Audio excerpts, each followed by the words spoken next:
My name is Jensen. I'm the owner of Ironwood Forestry. I'm a forestry consultant in Arizona. Primarily work on forest restoration for southwestern ponderosa pine, high desert forest. First I have to offer you all an apology because I have to show you a lot of things that are not Gaussian splats. To get to the Gaussian splats, I've got to give you some introduction first. So here we have some graphics that I've prepared. Really, in the Western United States, forestry has been characterized by over a century of mismanagement of our forests, primarily fire suppression. So we've stopped all fires for 100 years, and the fuel loading has built up. And so in the top left, you can see the same area separated by 100 years. And so you can see 100 years ago, our forests were very open. We had fewer trees, but they were larger. The branches would recede, and low intensity fire could go through the grass, and the trees would be fine. And that was the natural ecology of the area. But after fire suppression, you can see the trees started to really grow up. And so now when a fire goes through, it goes up into the crowns and the branches of the trees and creates high intensity catastrophic fire. So what we need to do is just simple mechanical treatment. I mean, fire is very complex, but it's also very simple. It's oxygen, heat, and fuel. And so all we can really do is manage the fuel.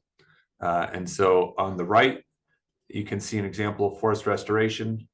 We're removing these unhealthy small trees that burn very easy and restore it back to its historical state so that we can put fire back into the ecology without destroying the forest. So that's the intro to forestry in the Southwest. Now, to do that, we have to do projects. They're called timber sales. The timber's not really very valuable. It's still forest restoration. And we use paint. So that's me when I was a much younger man using a paintbrush. It's a true story. And so one of the first things that I did in my career as an independent consultant is I built a better paint sprayer. It looks better, it's faster, it saves, it's very efficient on the paint. And so that's the paint sprayer right there, one of our guys.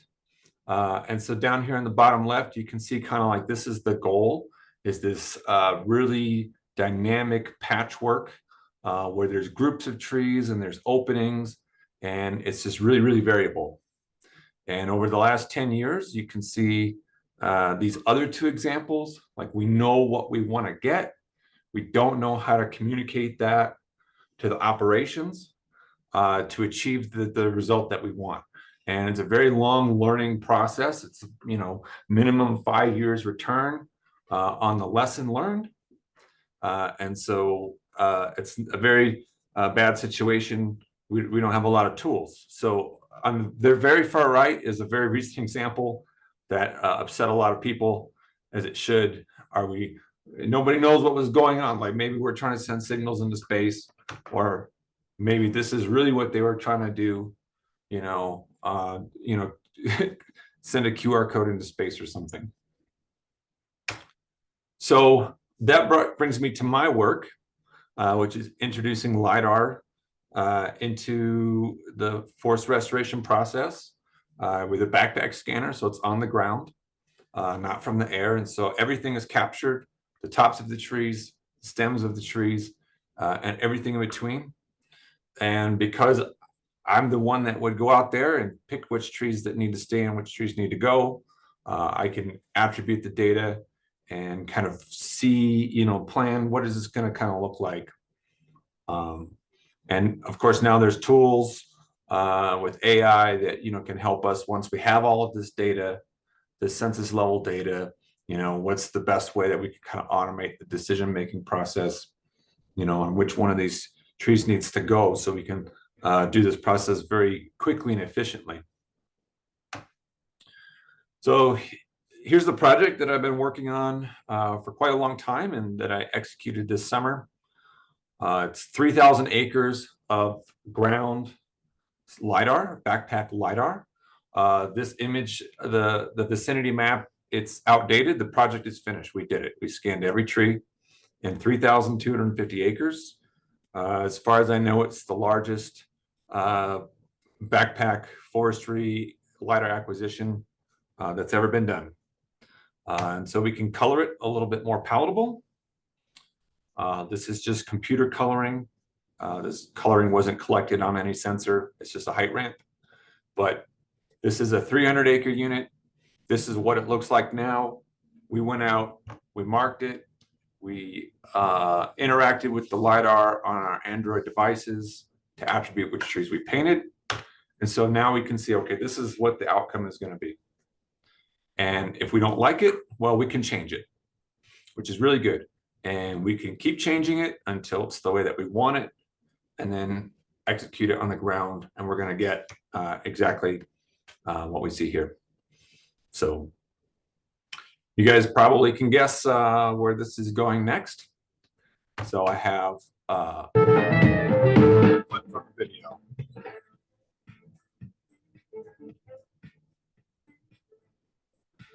This is augmented reality prototype.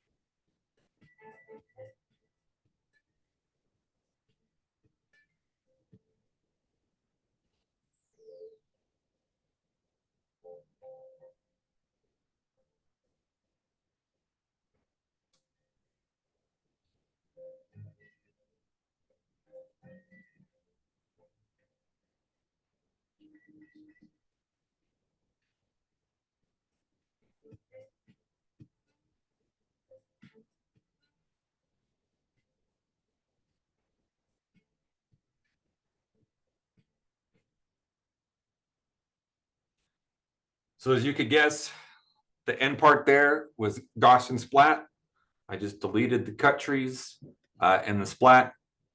Some of my team members that helped me put this together commented, you know, he's a camera buff, right? He was lamenting that the splat looked better than the actual video of what was out there. So this could be quite impactful. You know, when we plan forest restoration projects, there's just dozens and dozens and dozens of different stakeholders that are involved. Government agencies, universities, environmental groups, nonprofits, and everybody has to really be on the same page as to what we're doing out here on the public land. And if even one of those stakeholders has a big problem, they can shut down the whole operation. And we're talking, you know, multi-billion-dollar restoration effort. And so it's really, I think, going to be a game changer to be able to show people on an emotional level, this is what our forests are going to look like after management. So I see a lot of applications for Gaussian splatting in forest management. Of course, the trees in the forest are one thing, but like just being able to see this is what's going to happen after management. I had the privilege of going to the Napa Valley last week. I went to a vineyard and I was just discussing with some colleagues, you know, the vineyards, the wineries, they have to do management as well, but their views are worth millions and millions of dollars, right? They're in Northern California, everything's expensive, and they have the best views. So if they could see like what's going to happen if they take management action on just one tree, you know. Of course, I just had a quick trip and I was participating, so it was just a quick acquisition. But there's a lot of other really great applications, I think, as well. Heritage sites, cultural sites. This is a log cabin that was built, you know, when the West was settled in the 1800s. and the techniques that they used, I think have a lot of value to document that. Each log cabin's been built a little bit differently. And again, this was just a really quick acquisition I did on my phone. But over time, we start to lose these cultural sites. Either, we defer maintenance on them too long, or, they can be burned if there's a wildfire. So I find it really important to document these and to be able to share them. There's also a lot of interest with the tribal communities and the Native American communities to document their cultural sites. And not only does that give them documentation, but it's also a way that they can share with us their most sensitive sites without disclosing location, right? Because that location is very protected and important to them that it's discreet. There's training and workforce development. One of the first things I want to jump into next year is a Gaussian Splat species ID guide. So, we have pictures and videos of trees, but that spatial context, I feel like, is going to add a lot of value to something like that. I'm really curious about what we can do, maybe in Unreal Engine, about putting some of these scenes in Unreal or another platform and building a training platform.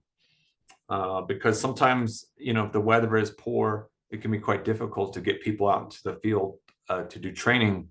If weather's good, they need to be doing actual production-based work. So maybe if there's a rainy day, we could do some Gaussian splatting forestry for training. Okay. And the best application, I think, is Gaussian splats are just really fun. That's why I got into them. I mean, my work is project planning in lidar. I saw Gaussian splatting. It was just fun. I just had to get into it. So it's been just kind of a side hobby. But now I'm transitioning my role a little bit, and I'm really excited to dive into this, buying some better cameras and seeing what can be done. And so I got to go to Alaska to do a Gaussian splat of the US Capitol Christmas tree. And so that's not the Christmas tree on the right. That's the tree I practiced on. They're very secretive, again, about the location of that tree until they can cut it. But on the left, I mean, that's the estuary that I captured with, 30 seconds with my drone, and just being able to show people, like, this is what it was like in Alaska. And I feel like it's so much more impactful when you have that spatial context. It feels more real than just a photo. So again, I feel very, very excited about Gaussian splatting. I think it's going to be the future of how we do everything, and including in forestry. And very excited to hear from Yoshi and Mindy, because the next steps that forestry needs is, okay, how do we acquire these at large scale? Mindy can tell us about that. And then we need tools to work with them, and Yoshi will tell us about that. So thank you all for joining me and letting me share my work, and happy to take any questions if there's time.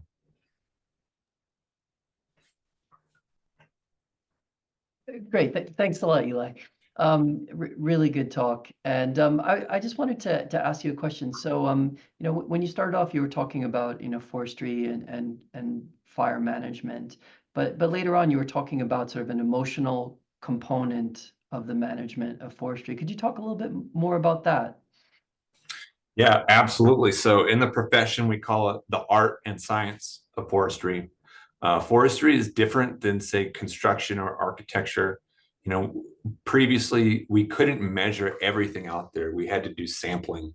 So we would measure sometimes 0.1% of an area, and then we would just extrapolate, because we're just dealing with thousands of acres and very limited manpower. And the resources in forestry pale in comparison to these other industries. And so we do the best with what we can. And so what we kind of fill that in with is the artistic side, and so if we have management out there that somebody disagrees with, I mean, yeah, you can present the data that you have, but people still feel very, very strongly about the way things should be. regardless of what the data says. I mean, imagine if there's a place in this is all public land that I'm dealing with. So imagine there's a place that you go to every summer with your grandpa. You know, you're hunting or you're doing bird watching, and it's special to you. You don't know or care about the scientific side, like there's too many trees. And then the next day you show up and there's just these big, bright orange blazes on these trees. And you're like, well, what's going to happen? That gives you this panic and uncertainty. And then they bring in the machines, and it's just like, the bad guy in Fern Gully. And it doesn't even matter if you intellectually understand that, like, we need to do this to the forest. It's special to people, and that's really difficult to manage.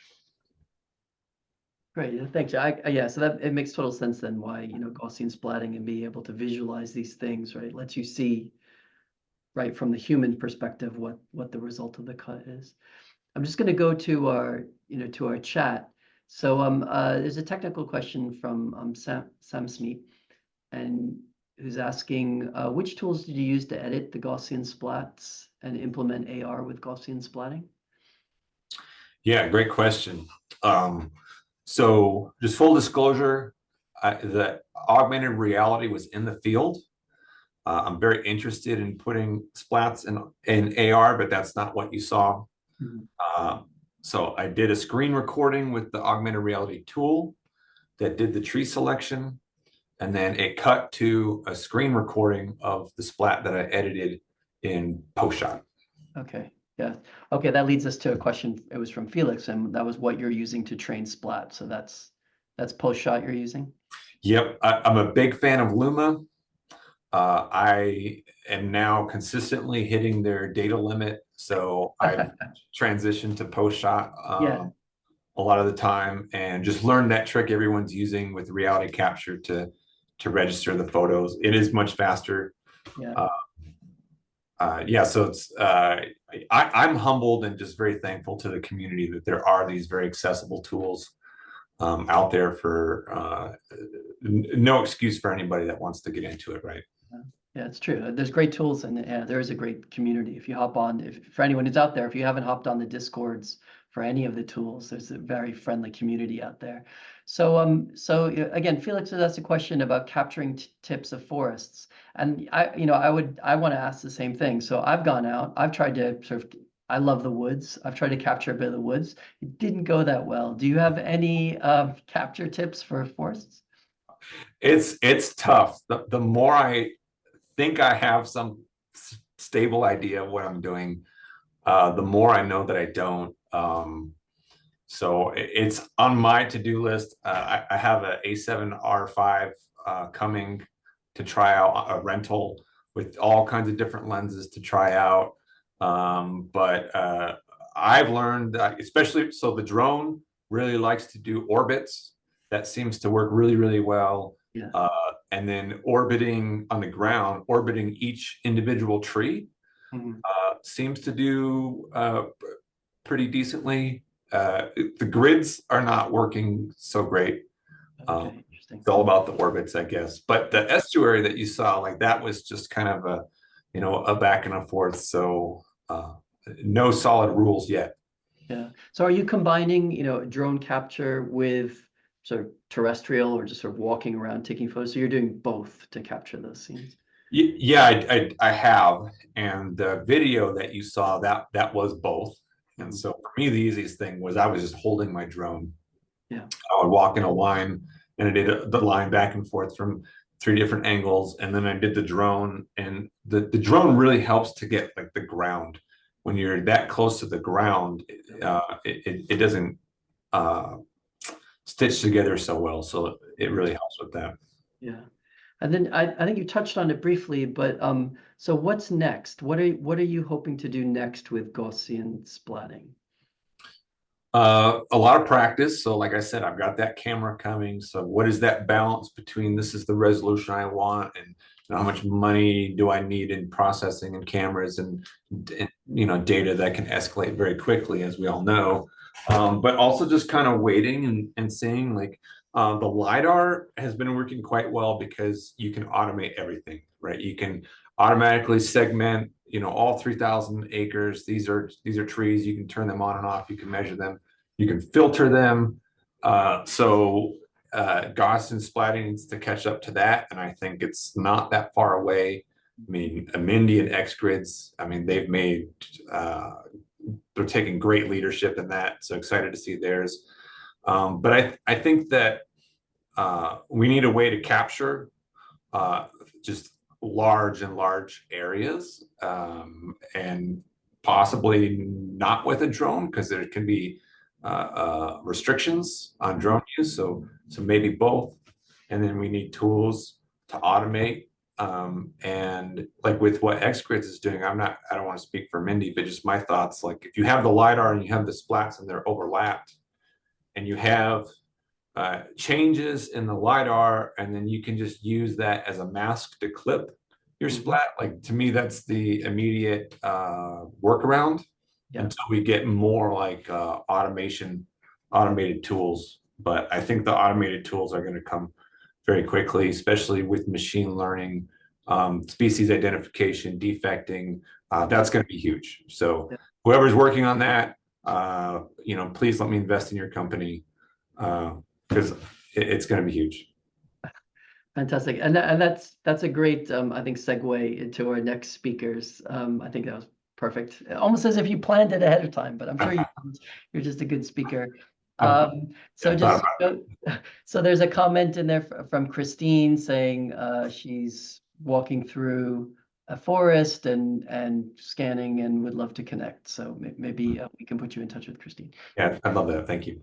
But thanks so much, Eli. Great presentation, and thank you so much for joining us.